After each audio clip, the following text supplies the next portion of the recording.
Hello everyone, this is Baby Jinmo. Welcome to my channel. Yes, totoo talaga. Minsan hayaan na natin yung mga taong umaalis, yung iniiwan tayo. Kasi sabi pa nga nila, kung may aalis, may darating.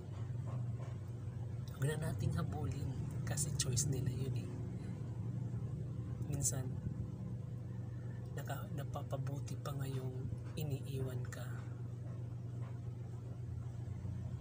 Kasi,